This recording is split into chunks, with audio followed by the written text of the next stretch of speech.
Ladies and gentlemen, welcome to the Above the Bar podcast, where each week we belly up to the bar with a new guest, find out what they do, who they are, and what makes them great. So sit back, relax, and enjoy.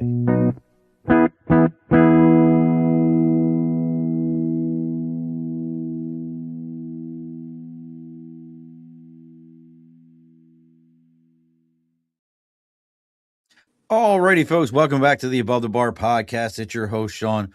We've bellied up to the bar on the last Wednesday in August, believe it or not. And it's one of those weird ones where we're pushing out of Labor Day and all those different things. So we're going to go ahead. Listen, you guys know my favorite politics are California politics because I don't even live in California. But our good friend Kristen Manna always hooks it up with somebody out that way. So I was trying to think how I could associate and have this great opening because I used to watch Up All Night with Rhonda. So I'm not going to be up all night with Rhonda, but I am going to be here for about the next hour with Rhonda. And you can join us as we're talking with Miss Rhonda. And I'm going to jack it up here in a minute, Rhonda. I should have asked you. Miss Rhonda, is it Shader? Say Miss Rhonda Shader. And we're talking about how do you get involved in state government and why would anybody even want to do it? The question for the ages. Yes. Listen, Rhonda. I mean, and especially because you're running on and we'll talk about this here more. You're running on a Republican ticket in California, right? I am, yes. That's like, that is who was it that had to push the stone up the hill? In Greek mythology. Gosh, I can't think of his name right now. Wasn't Atlas. Atlas held the world up. Yes. I can't think of his name right now. But it's an uphill climb. It really is. It is 100% in California, not uphill climb. But it's necessary. It is a necessary evil out there. Somebody's got to do it, and you're going to be the one to do it. So, alrighty, folks, before we get too far into it with Rhonda, let's go ahead and take care of some house cleaning, as we always need to do around here. As always, folks, over my right shoulder is the big board for sticker and a cause. You got something you believe in, something you want to support, something that you care about, and you've got a sticker associated with it. You can reach out to us on Facebook, LinkedIn, YouTube, Twitter, Twitch, Instagram. Our Facebook or our website is theabovethebarpodcast.com. Our email is theabovethebarpodcast@gmail.com. You can reach out to us. Let us know what you got going on. We'll tell you where to send that sticker to, and we'll read all about you live here on the air for everybody to know about it. We also need to go ahead and talk about the people that pay the bills around here, and that's Budget Blinds of East Greenbush, Hudson, Coxsackie. Look, my cousin Kathy's already out there. East Greenbush, Hudson, Coxsackie, Schoharie, Del Mar, Clifton Park, and their newest location of Lake George. Budget Blinds is North America's largest custom window treatment company, handling everything from blind, shade, shutter, drapery, you name it. They're taking care of it. And here's the biggest thing, folks, is they come to your home. They measure it for you. They install it for you. They take care of everything for you. And they're the only custom window treatment company, really the only window treatment company in North America that has a no questions asked warranty. Meaning when you're celebrating your win and you become which district is it? Rhonda, is 32nd? 34 state senator. 30. When you become the District 34 state senator in California and you're celebrating and, the poppers are going off, the champagne's spilling, and you get it all over your custom window treatment, you can call your Budget Blinds and say, hey, I need to replace this. No cost, one time, no questions asked. They'll replace that window treatment for you. So if you're in the capital region, isn't it nice? I mean, not too shabby, 2 for 1. So as always, folks, if you're here in the capital region, make sure you tell them you're there to belly up to the bar. They're going to give you an additional 5% off of that order. So make sure you're reaching out to Budget Blinds of East Greenbush, Hudson, Coxsackie, Schoharie, Del Mar, Clifton Park, and Lake George. They're there to help you out with all your custom window treatments. All right, folks. So that part's done. How are you, Miss Rhonda? How are things in California? Good. There's nothing better than good window treatments. Listen, I mean, they're really, especially if good stuff, like good drapery and things like that. Yeah. My wife always laughs at me, because I'm out there. If you didn't know it, folks, I'm the Budget Blinds guy. But my wife always laughs. 20 years in the Marine Corps, I'm in people's houses going, let me show you these beautiful drapery. You like this? This looks nice in your place, huh? It never ceases. But all right, Miss Rhonda. So you are running for District 34, California State Senator. Now, let's start with this. What encompasses District 34, if anybody was looking it up? Okay, so since this is a very broad audience, I will just nutshell it for you, it's the West Coast Disneyland area. Disneyland is in my district, Okay. as well as the home of the Anaheim Angels and the Ducks hockey team. All of that is part of my district. Now that's got to be a challenge in and of itself because I'm just curious now that you mentioned that because all that's owned by Disney. Disney owns all those teams also. No, that's Uh not true. they don't I thought they owned the Angels and No, the Ducks because the Ducks were their property because it was their movie. they did own the Ducks for a time, but the Angels are owned Okay. by Art Moreno, um, Okay. a guy. And Is he left now, is he a I left don't side of the know. fence or right side of the And fence? now What side the of the fence? Ducks are owned by a local family here called the Samwallis.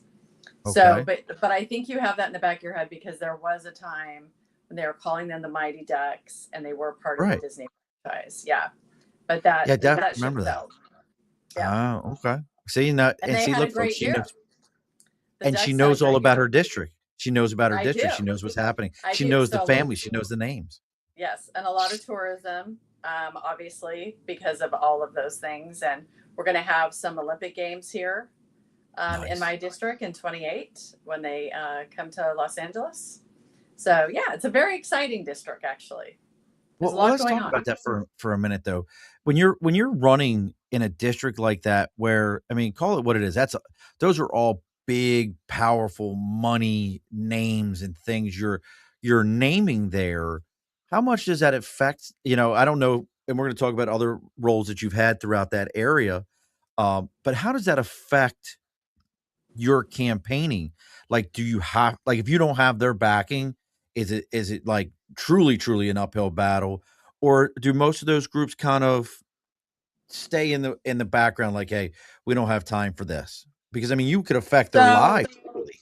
so a little of both, but they don't really. They stay in the background in the sense that most of them, you want them to know who you are and what you Right. stand for, and but most of them choose to play politically through independent expenditures, which of course my Gotcha. campaign would have nothing to do with. And they're only going to do that if they feel like it's a race they need to come in on because, um, they want to influence one way or the other.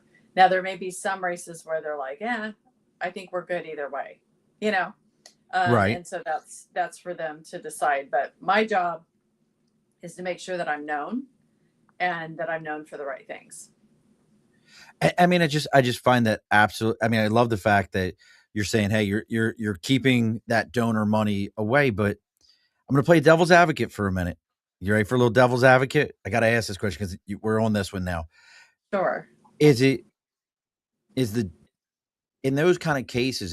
Would you say it's even worth it though? If like, Mickey Mouse showed up at the door and was like, "Hey, Rhonda, I got a couple bucks for you," and you were like, and it was like, "Hey, but you know that like, hey, at that point you're beholden to those groups. Yeah. Is it worth it to get the larger agenda done if you know that that'll So get you over that hump?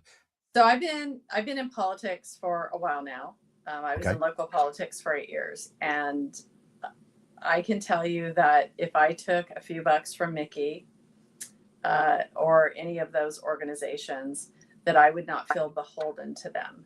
Okay. What I would do, which I would do anyway, is I would listen to whatever their position was and their Okay. side, and I would consider it. But I'm going to do that anyway.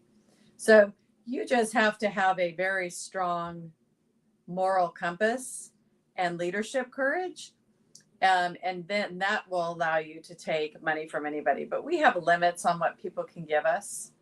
Okay. So that limits it. Like, our limits are around $5,000. So five Okay. grand isn't enough to throw away your whole Yeah. Yes. I try to explain that to reputation, people. so I know a Yeah. lot of people feel that way, and I recognize why, because there are some politicians that have gotten into that. But normally that's not for donations.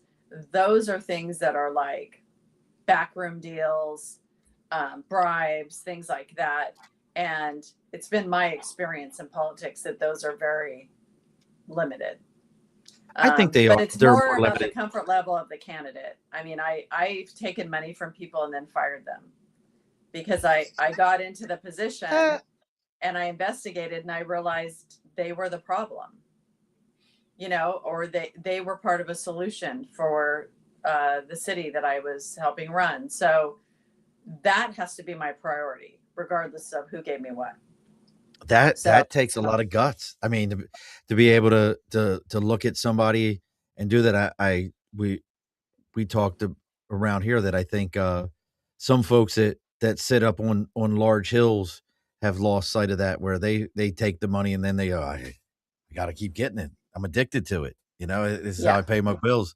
So that's awesome, and especially I love the fact that I didn't realize in California that individual donations were limited to five Mhm. grand like that. I think that's, I mean, I don't say a lot of nice things about out there. It's the left coast as far as I'm concerned, but I Yeah. do find that very interesting, and I love hearing that. Like, hey, we're going to put a cap on this because if you can throw away your moral compass for 5 grand, especially at that level, you've got a whole other brand of Yeah. issue of problems. Like that's a whole Yeah. another animal right there. Well, that's awesome. Yeah. But now you said you had 8 years prior to that. What were you doing politically 8 years prior to I this? I did. So that's kind of what catapulted me to want to run for state office. Is I own an insurance agency in town, Nice. and about 10 years ago, my city was on the verge of bankruptcy, and some people talked to me and said, "Hey, do you think you could come help?" And so I really looked at it as a form of service. It's, kind of a part time gig locally with my city, trying to help them out, bring whatever skills and knowledge and effort I have to the table. I did have to run for that position. And I was also mayor of my city twice during that time. Nice. Which city is Yeah. it? Placentia, which is Okay. right next door to Anaheim, where Disneyland is. I've So, heard of it. I've heard of it. yeah, it's a very urban area, so a lot of cities right next to each other. So, it was that service and my ability to influence and turn my city around and make things better for the people in my city that kind of gave me the public service bug and made me realize, one, that it's a great way to bring value to people's lives, which I enjoy doing, and two, I have a knack for it. I have a gift, and I don't get disturbed when people yell at me or tell me their position that's different than mine. I'm willing to be that sounding board, to be that conduit for change, for them to talk to. I just learned how to place it. And it took me a while. I don't want to say on day one it was perfect, but the way our government runs is actually amazing. Our founding fathers had the right idea. The way our constitutions are set up and the way that volunteers within the community come and run things and listen to people is it's magic when it works right. I would agree. And it can make places better. But when you have a state government that's thwarting your efforts the whole way and making things harder, it makes you want to go up there and try to influence things up there. And so when the opportunity arose for me to run in this district, I thought, you know what, I'm going to give it a run. Even though, like you said, it is an uphill battle. I think the conservative messaging and the fact that there's a better way. And really recently, I have felt really compelled to be a voice for the voiceless because so many people feel voiceless with their government. They don't feel heard.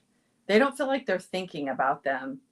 And, I don't know if you kept track or anybody heard about this, but, recently California made a decision about the kind of tires we can put on our car.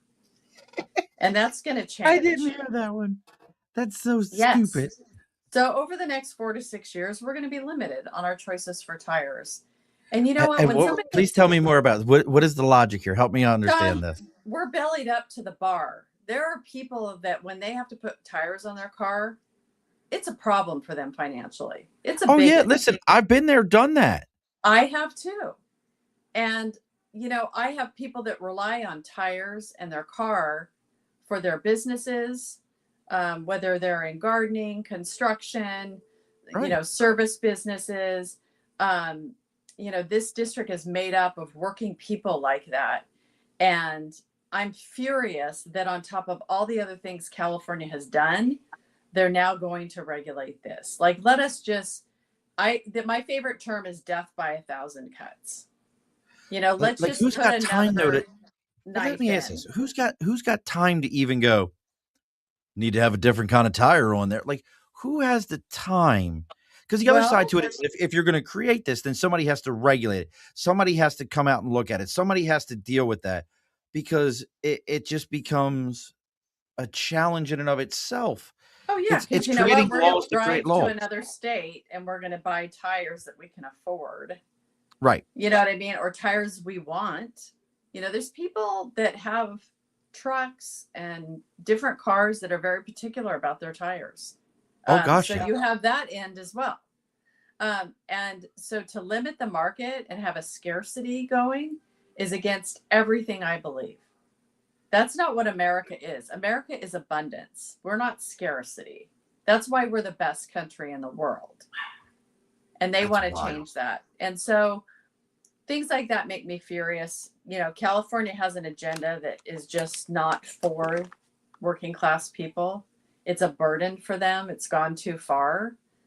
And I would be a vote and a voice up there to say enough's enough. Now here's the thing with California though.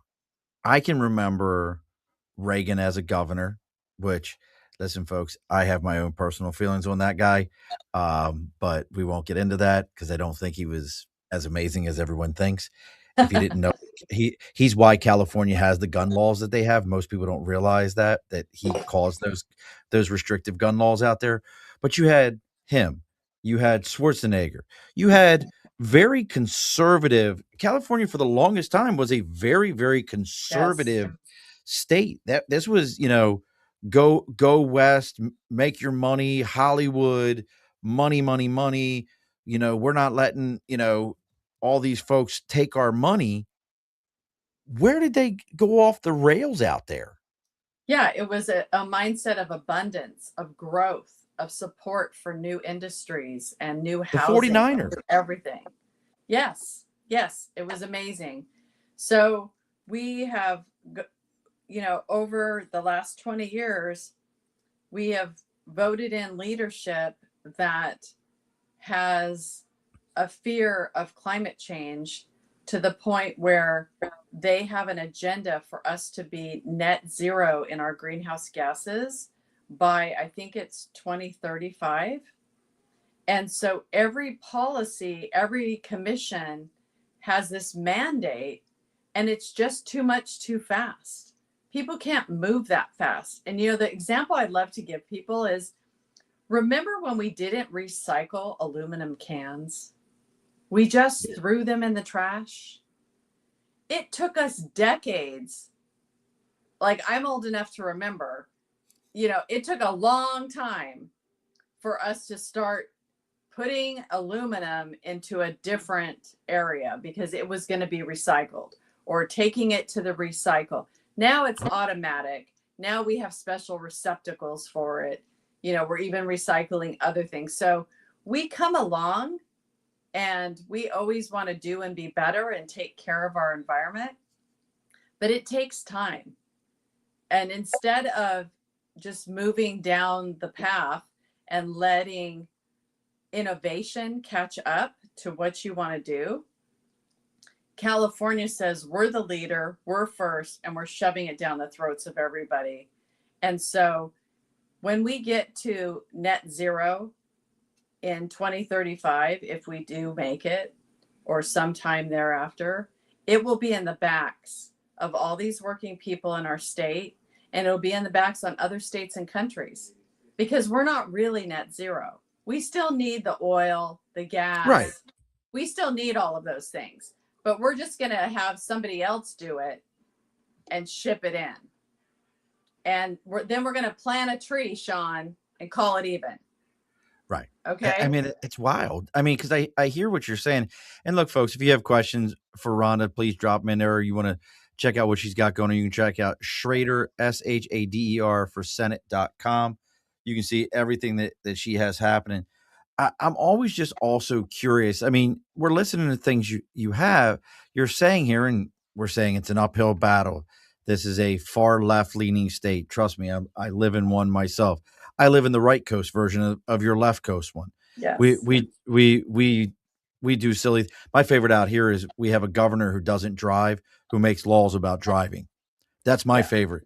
You don't drive. She's never driven. I don't know if she's even ever had a license in her life, and she makes laws about how people drive and whatnot.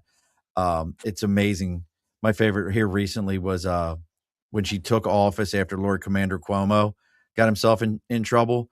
Um, she was part of the whole crew that said, "If you're not a Democrat, get out of this state. We don't need you."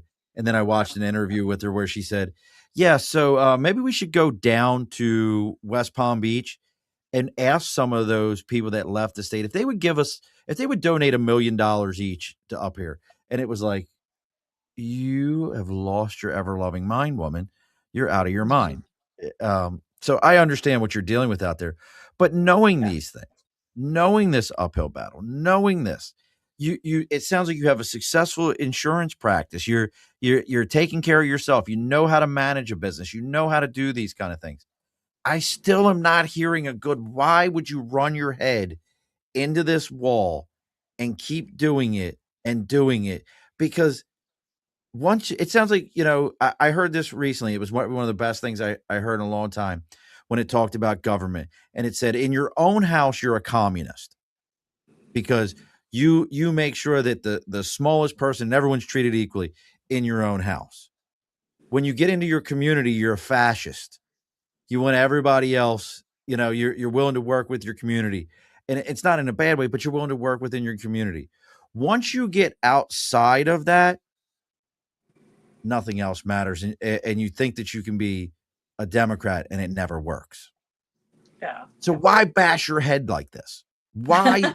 Like I'm serious. Like you seem like a Well, very bright okay, woman. I so mean, why? I'm sure there's going to be a limit to my personal effort. However, I have not hit it yet. I made a commitment to this race in November, and I've been working on it for quite some time. And honestly, Sean, I just believe that this is how our country works. Is people, many times they're business owners, they get to a point and they say, I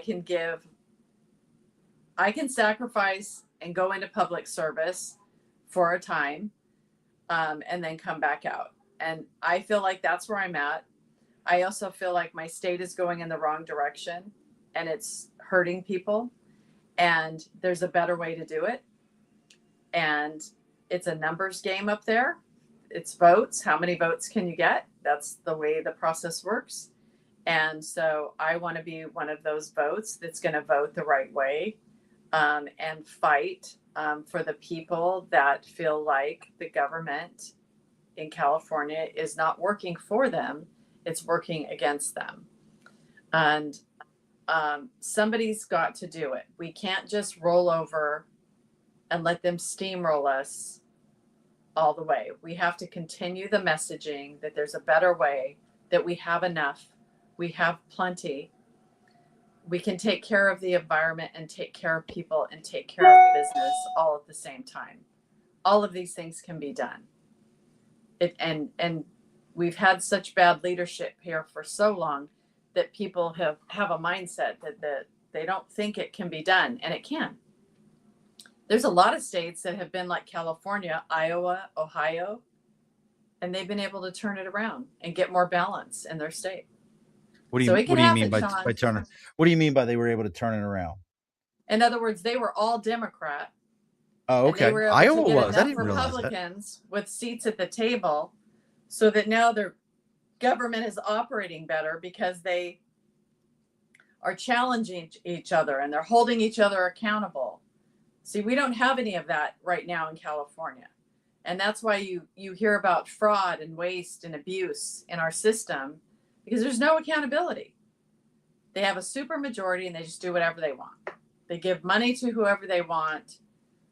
There's no pushback. There's no nothing because of the state of the legislature right now. So I'm looking up your opponent here. Is there any other Republicans on the card right now, or is No, it just because you? we had a primary, so there's only 2 in every spot now. Yeah, So it's you and him. it's me and him. All right. Saying I'm not gonna say nothing horrible because I don't know nothing about Jimmy, but I mean, I'm looking at his name right now. His name's Jimmy. I question that right now, and His he name is not Jimmy. look. You're looking It's at the not. wrong. No, I looked up District 34, California. It says Jimmy Gomez. maybe you got the congressional district. You have to Oh, say maybe state. that's what it is. There's a I lot put of up Jimmy. Jimmy, it's okay. I believe you. I'm just saying because it even said Los Angeles neighborhoods of Eagle Rock, no. Boyle Heights. Yeah, you got the Why wrong is it? race. So, well, damn you, Google. I thought I had this. All right, Garbage in, California. garbage out, Sean. Listen, I'm trying. I'm trying. Like I was going to talk smack on the man and everything. But all right, so it's Tom Umberg. Okay, Is it so Tom? Tom is the sitting senator now, Okay. and he is termed out, so it's an open seat. Oh, so it's completely wide open. All right. So who do we need to have kidnapped and disappear before the election? There's got to be there's somebody out there that's willing to do it. So Yeah, I'm hoping for some sort of controversy or scandal to come what up. do they call that? An October? Just You need an October surprise. You need a good October surprise on him. Yeah, I do actually. Listen, we all love a good October surprise. I'm down with it. You know? Yes, and there's Kathy. Go, and I know you know Kathy Nash. Go, Rhonda. California needs help. Kathy Nash. But I mean, Kathy. So I mean, when I think about, especially an area like that, again, I'm gonna, not that I'm a hard hitting person in any way, shape, or form, but how does when I think of downtown Los Angeles, largest school district in the state of California with Orange County, I believe that falls under you, or the city of Orange falls under you. You've got all these things going on out there. How does a guy, and you talked about it, how does the guy who's getting up every day, jumping in his pickup truck at 5:30 in the morning to go put a roof on, or to go to I don't know how much manufacturing you guys have left out there, but go to do all these things, how does he relate to Rhonda, who owns an insurance company, and let's call it what it is, a blonde-haired white lady? How does he relate to that and go, hey, she's got my best interest in heart? Yeah. She understands me. Yeah. It's an interesting concept. However, I will tell you that I've represented people like that the whole time I've been in government, because I live there. So I live in the district that is majority Hispanic. And so they're my neighbors, they're my people. I hire them, they hire me, and so we work together. And so when they meet me and they learn more about me, it becomes more than looks, and honestly, like in the Hispanic neighborhoods, they actually had a nickname for me, Juanita, which is the white lady. But it was a compliment. You know what I mean? It was something that they knew I was in their neighborhood. I was one of them. I knocked on all their doors. I talked to them. Senate districts are hard because there's so many people in them that you can't knock on everybody's door. You can get a percentage, but so I'm doing things like I'm going to do special mail programs and texting to Vietnamese, to Hispanics, because we're very much a melting pot here. You guys are wild out there. Languages, there's a lot of people. And so I don't know. I don't find that anything to overcome. I feel like that in California, that's just what every district looks like, so, but, I don't know that either. I don't think it's a competitive advantage by me or my opponent based on looks, like how we're going to serve them. I think it's more about policies. And if they are feeling the pinch because food is quadrupled, fuel here is almost $6 a gallon. Oh, Now for they're regular? messing with your tires. Wait a sec, $6 a Um, gallon for regular? yes, yes. How do you got? Listen, hold on, Rhonda. I get mad. Mine's if I go to a pump and it's $4, I'm mad. No, I I couldn't know. imagine, and I hate that fact because I in Jersey it's cheaper. But how? How do you? How does anyone live there? I get it. It's sunny. You get it's warm from the forest fires. You don't have to go to the gym because the earthquakes shake everything up for you. Like, how are people supposed to maintain out there when you guys have so much going on, and then the government dumps that on top of them? How do they Right. maintain? Well, I think they're not.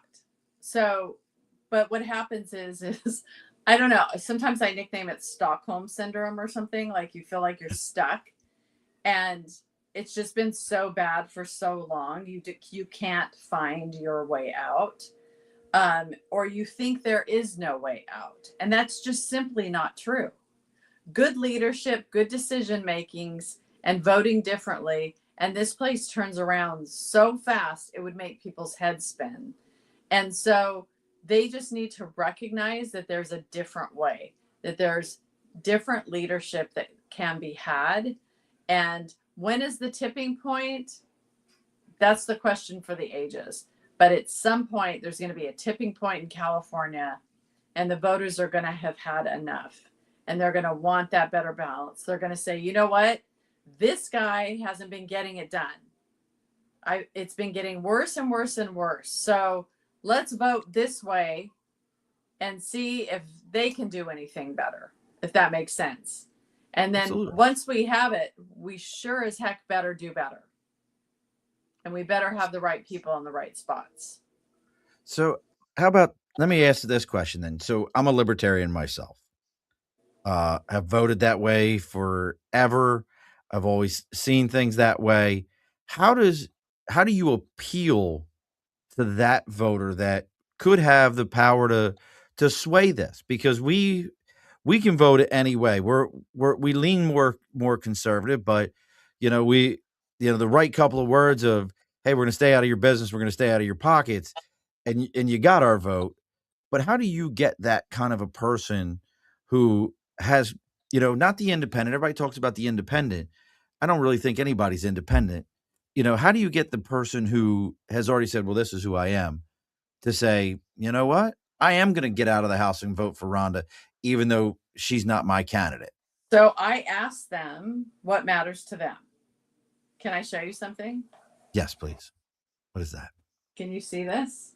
It says, I see education, jobs. This is What my else? informal polling that I've been doing for a very long time. And I get booths at festivals. I just worked a festival this weekend. And I have people rank. What? They rank the issues. And they What are they tell booing about? I don't understand. Oh, we lost her. Rhonda, don't go. Come back. I hear you. so There you are. they rank the issues, Sean, and they tell me what matters to them. You know what's number one every single time? Jobs. Cost of living. Cost of living, jobs. Okay. I can see that. Absolutely. And for some reason, I can't hear you now, Sean. Oh, you lost me. I can hear you. It's me. I think so. Kathy, if you're still watching, which one of us can you or can't you hear? Let me know. Because your camera went out. Dun, dun, dun. See, this is it. We're in the heat of it all. Gosh, darn it. I can hear you. Let's see. We were doing so good. It has to hurt for voter-owned pockets. Can you hear me, here. Sean? Yes, I can hear you. Okay. I can hear you. I can't hear you, so I'm not sure. I why can that's happening. hear and see you. So, Rhonda, because you were coming in so perfect.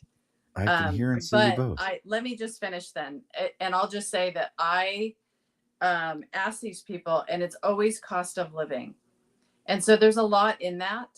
But we just talked about gas prices. The food prices here have quadrupled in the last 3 years, and the pay for people, it's not catching up. So how do I talk that person into it? I tell them, this is what I can do. I cannot vote for things that are going to make your cost of living go up even further than it already has. And given the chance, I can run bills to roll those things back, because this just didn't happen. And it's not something the federal government did. California has put compliance and onerous regulations on businesses and in all of these healthcare, all of these organizations. And what do you think happened? They have to pass those along to the consumer. We all end up paying for everything. It's our money. Everything the government does is our tax dollars. It's all us paying for all of these things. So to your point, so what do I have to do? I have to get my message out to enough people to convince them that I'm the type of person that would turn it around for them, that would be a voice for them in Sacramento. Can you hear me? Anything? I can't Nothing? hear you. How about that? I don't know how that happened.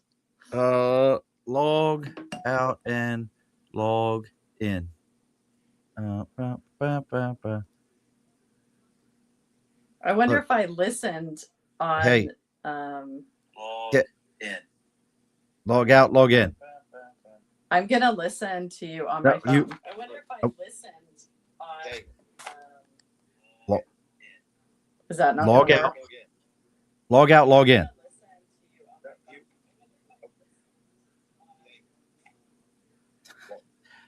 Rhonda, log out and log back in. Log out and log back in. Okay.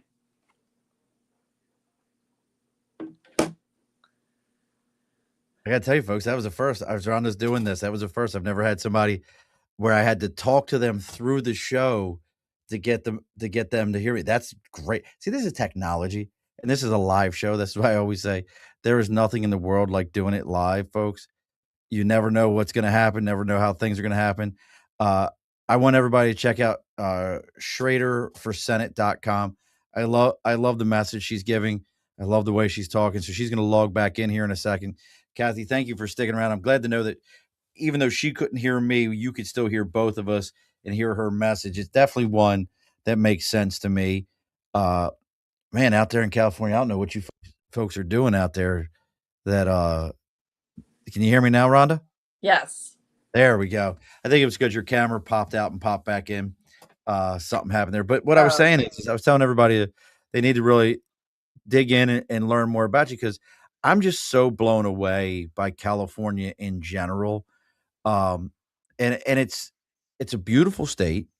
You know, I joke about, that you have every natural disaster under the sun there. From you can go up to Big Bear and get 40 feet of snow, and then, go a little bit further down the road and, be in the middle of a forest fire, and then a mudslide, and then an earthquake. You guys have it all out there. Yeah. It almost blows my mind that the state would want to create its own natural disaster that it is. That it's creating a man-made disaster with what it's doing to the people out there, because I have family in San Diego County that own businesses, and I hear about the cost. I know other people who own franchises that I own, and they talk about the cost of doing business out there. And most of them are kind of in that boat of like, I've just been here so long. It's like you said, it's the Stockholm syndrome. They've been there so long. They're like, well, this is just how things get done here. This is how we have to do it. And it blows my mind that you guys, especially our entrepreneurs, Sean, like our people that run businesses. I met with 100 businesses in 100 days last year. And, our business owners, their makeup is risk takers and get it done people. And so they just keep absorbing whatever the government throws at them. But the burden is heavy at times. And I think that they just have absorbed it so much, like you're saying, they just don't know any other way. Right. But What's the when these livelihood that they've companies created? pull the trigger and go to another state, all of a sudden they're like, oh my goodness. Well, And that's huge why there. California would attack business is just absolutely beyond me. Well, we all know for a fact that small business is the number one overall employer. Yeah. I think government itself is the only one that's bigger, but if you group all small business together, they employ more people than your Silicon Valley and all that. They just don't have one of the things we've lost throughout this country, and it's odd probably to hear somebody say, "Hey, I'm a libertarian," then I'm going to talk about unions, is small businesses aren't unionized any as they were, 50, 60, 70 years ago. You don't have a barbers union Right. anymore where guys that are barbers all get together. You don't have anything like that to be a legislative power for them to work together to fight these things. How can, and even chambers of commerce to me are useless. It's great. Hey, you belong to the chamber. That's nice. Maybe you can get some better health insurance for your employees because of group pricing, but they're not they're not legislating for you the way they would. For those small businesses, what is your appeal to them? So my ask to them, obviously I'm a candidate, so my ask to them is to stand up for something, to fight back. And whatever that means for them now, fight back through me. Send people up there, to protect you. Write letters. I try to stay in touch with them on new taxes or things that happen so that they can weigh in. You just can't keep ignoring it. And I think business owners are so busy, they have so much going on that they don't want to add this to their plate. The problem is that to survive here, you have to add it to your plate. You have to give to the political action committee, you have to give to candidates, you have to promote candidates, you have to have them into your company to talk to the employees so they'll vote. You have to do uncomfortable things, but you got to do it in the name of your business survival. Like nobody's going to fault you for that. And private business can do that. But everybody wants to stay out of it. I mean, we can't even get a lot of Republicans to vote in this state. So I'm They feel only hopeless. exactly. And I don't blame them, but I blame them. Because I I'm get it. like, wait a minute. There's still a lot of us that are fighting for this. Please come alongside us. Be a part of the resistance, of the rebellion against what's been going on. Um, and write a check, send a letter, say something, because when you do, it's very powerful. And we have proven it. There have been some really onerous things that Sacramento's tried to do, and we've pushed it out, and people have weighed in. Usually it's something about public safety, something very onerous, and horrible, and people will finally weigh in. They will finally say something. And you know what? Just them weighing in on something, enough people, it scares even the Democrats enough that they'll be like, okay, we're not going to do that now.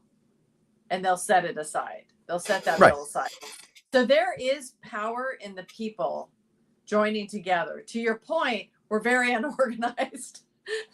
We don't have a union rep to organize us, so we're very sporadic. But there are pockets of people, and even some of the chambers here, Sean, have created political action committees because separate from the chamber, because um, you know the fight is real, and we have to do something. And so there are a lot of people trying. It's just the beast has gotten so big. It's a David and Goliath out here, for sure.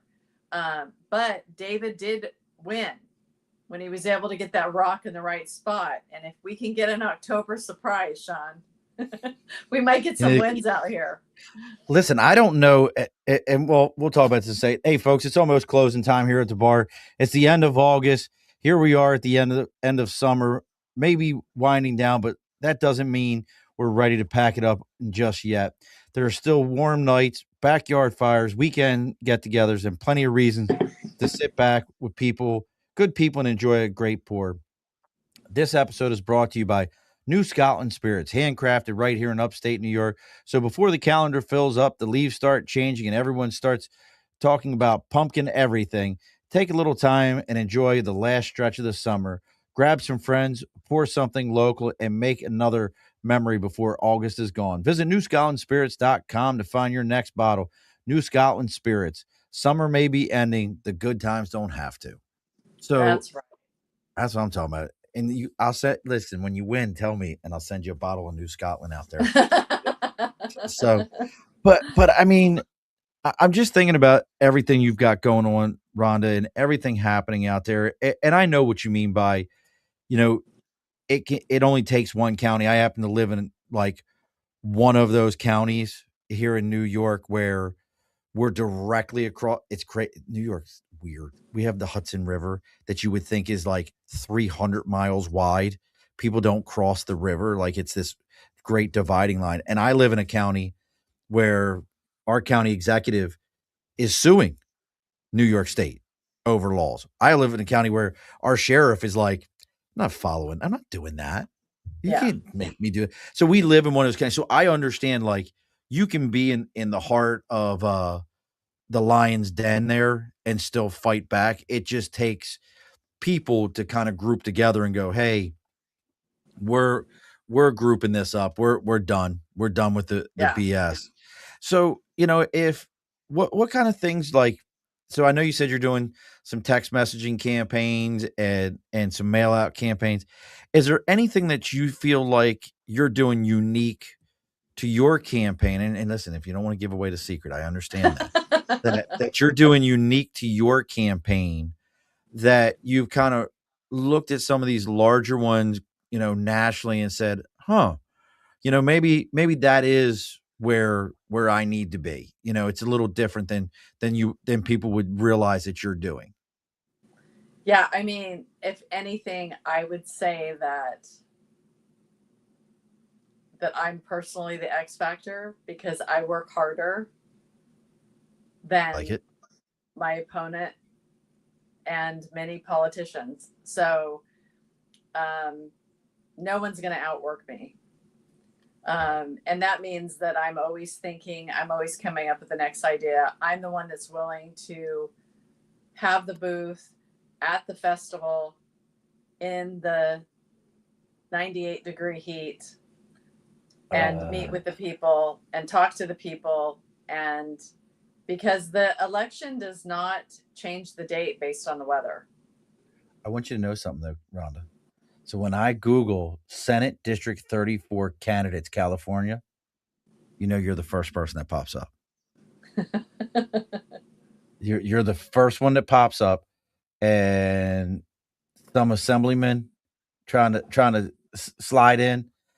Yeah. Okay, listen. First off, pal, let's talk about this guy for a second. I can talk about him. I'm out here Okay. with your shirt open and your tattoo like blaring in his shirt. Have you seen this picture? Who is this guy? Like this is the picture on Voice of OC. Make sense of the noise. The morning report. I pulled this up. Here you are, looking very polished. You got your big game winning smile on here. The whole 9 yards. It's the same picture we posted. His picture looks angry, and I can see whatever tattoo he has across his chest blaring out with his Fabio look going on here with the shirt open. What is going on here? That's not a politician. Oh, I see it. You see this now? What is going on here with this assemblyman? If you read his bio, you would understand more about him. Okay, where I got to find his bio now. Listen, what is going on here? So I don't understand. Like, what is he going on with here? And he's currently an assemblyman. So yes. All right. And he's trying to move up, or is he about to age out? He wants to switch houses. Yes. I didn't know you guys had term. See, I'm also very anti-term limits, and here's why. And a lot of people are like, "Well, how can you be anti-term limits?" Because we already have term limits. We're talking about them right now. Yeah. Don't vote for them. Voila, his term ended. It's like magic that way. It's I'm so easy. I'm for term limits because I feel like the voters have gotten lazy and they don't know what's going on. And so term limits saves them from themselves in But I certain mean, circumstances. But is I it agree. Hopkins grad? I mean, that's the way the Constitution was.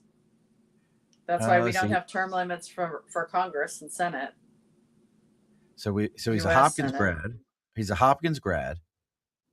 I give him that. I'm from Baltimore, so I gotta give that part a little credit here. He's got the After playing education. Division I college football and pursuing a career in the NFL, so he's got CTE. Why are we voting for him?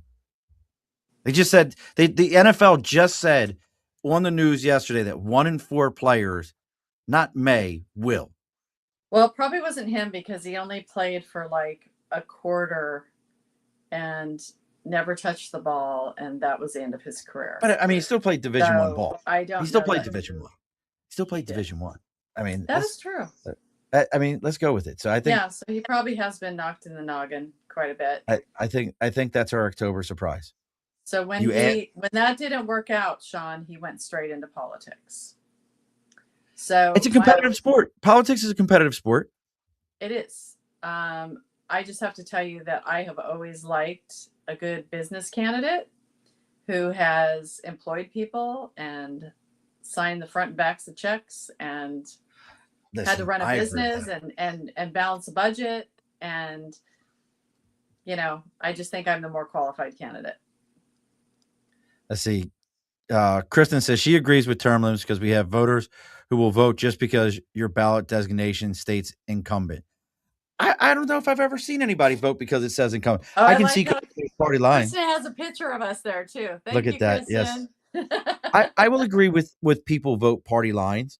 I think more so people just look at it and go, well, that sticker's blue and that sticker's red. I don't know anything about these guys. You can't do that, Sean. You have to think. Well, listen, I'm 100%. I'm 100% with you, but I think people do that. They look at it and they go, well, that guy's sticker's blue and that guy's sticker's red. That's the way I'm going to vote. Yeah. I'm looking for my purple sticker. That's, I'm looking for my purple sticker every day.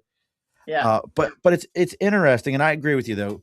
There is something to be said, about the fact that I also believe that no politician should make enough money to live off of. I don't think if you make enough money to live off of politics, that's really where the problem is. Because when you don't make enough money to live off of politics, you will quickly change your tune about how long you want to sit up there. Yeah. Your attitude changes. Like, if this isn't paying the bills, how about in California? Do you guys have do you have any rules about not being able to invest like stocks and all that kind of stuff? Do you guys have that also? I don't think so. So they can invest in so that becomes another thing. Like, how would you feel about that if somebody came along and was like, hey, listen, politicians here can't invest in companies that are located in this state because it's state. I'm curious what's your feelings on that. I mean, I would be okay with it, but also we do have a disclosure statement every year. We have to say if we own any stock. Mm-hmm. So we do have to tell people about what we're investing in. That's why I just stick to mutual funds. Gotcha. Because there's no reporting there. Look, Nancy's out there. She's worth gajillions. And Nancy's like, they have apps that just follow her trading. You can follow and make this app trade for you everything she trades. Interesting. Did you know that was a thing? Like you could just set it up and be like, whatever Nancy Pelosi does, I want you to do that for me. And the app is like, sounds good. And you move, and it buys what you can afford that she has, and it moves it just whatever she's doing, it does exactly that. Oh. How insane is that? Yeah, it's insane.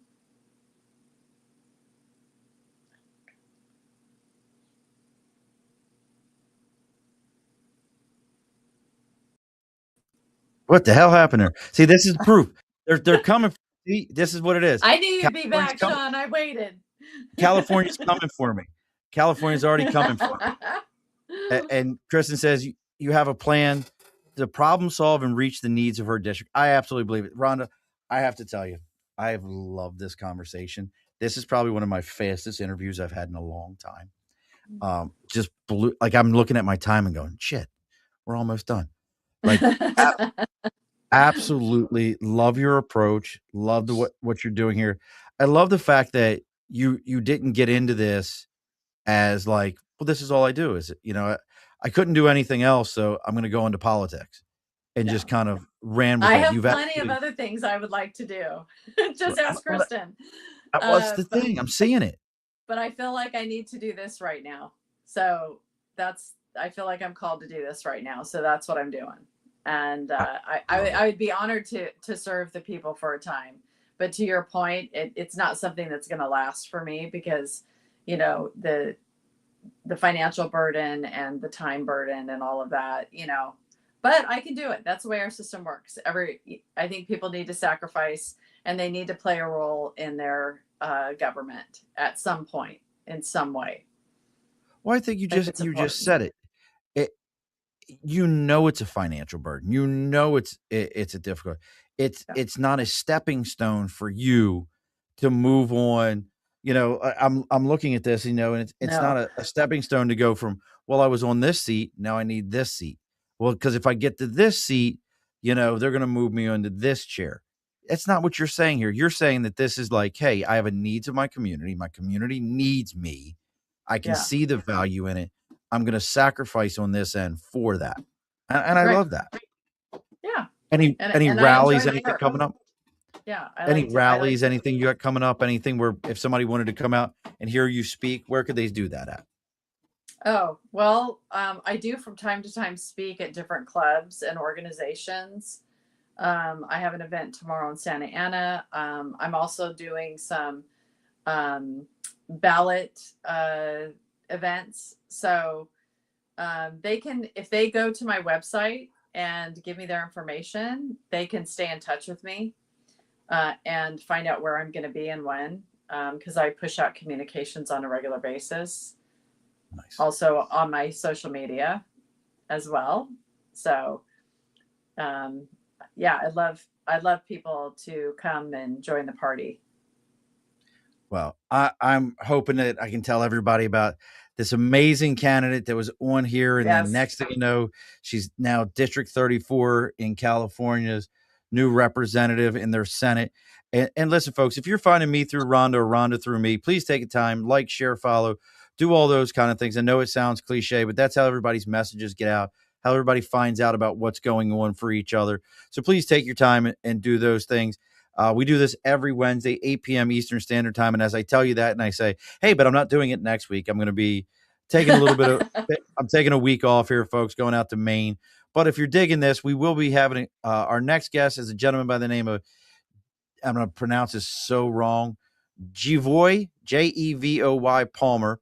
He's grew up in the streets of Jamaica to building a business that solves real problems in a digital world flooded with forgettable content. He's emerging as a powerful voice for entrepreneurs and business leaders looking for something deeper than viral trends and surface level marketing. He's the founder of a company called Palmer House Productions. So if you want to check him out before we have the show, please do so. Now, Rhonda, you told me as the show was getting ready to go that you've done a little research. So you should know what's coming up next, and don't log off on me afterwards. But the guest always gets the final word. And this needs to be a big one because we're going to be gone for a week here, and you've got this race coming up, and we're looking for an October surprise here. So what is our final word for tonight? Don't give up on California. We are going to make it golden again, and everybody's going to want to move here. It's going to be the best state in the country. All righty, folks. Be sure to push your stool in. This has been a Second Front podcast presentation found on Apple, Spotify, and wherever podcasts can be found.